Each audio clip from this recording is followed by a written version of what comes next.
আমরা ভূমি অফিসের দুর্নীতি নিয়ে ডিসিশনের সাথে কথা বলবো না। উনি চুপি চুপি গেলেন, উনি চুপি চুপি ওখান থেকে চলে আসলেন, এটা কখনোই হবে না। নাগরিকরা মনে করে এখনকার যে প্রশাসনিক কাঠামো ব্যবস্থা আছে সেটা কখনোই জনবান্ধব নয় এবং জনদুর্ভোগের সৃষ্টি করছে এই প্রশাসন।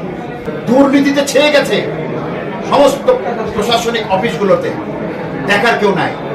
প্রধানমন্ত্রী, মাননীয় প্রধানমন্ত্রী তারেক রহমান বারবার বলছেন যে দুর্নীতির বিরুদ্ধে জিরো টলারেন্স। অফিস আদালতের সময়টা উনি কঠোরভাবে পালন করছেন। কখন? উনি নিজে করছেন, উনি নিজে করে তারপর অন্যকে বলছেন যে আপনার নির্ধারিত সময়ের মধ্যে অফিসে আসবে। সেটা কি পালন করা হচ্ছে? হচ্ছে না।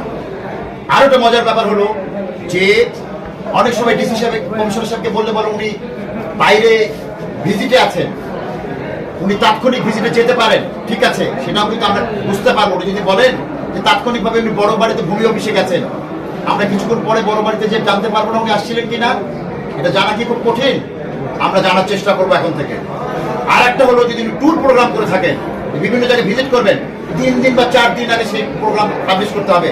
যিনি অমুক অমুক জায়গায়, ওই এলাকার লোকরাও খেয়াল রাখবেন যে ডিসি সাহেব কি তদন্ত করে যাচ্ছেন, এখানে কিসের জন্য আসছেন, এটা ওই এলাকায় পাবলিশ করতে হবে।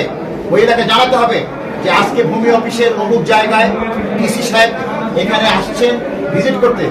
আমরা ভূমি অফিসের দুর্নীতি নিয়ে ডিসিশনের সাথে কথা বলবো না। উনি চুপি চুপি গেলেন, উনি চুপি চুপি ওখান থেকে চলে আসলেন, এটা কখনোই হবে না।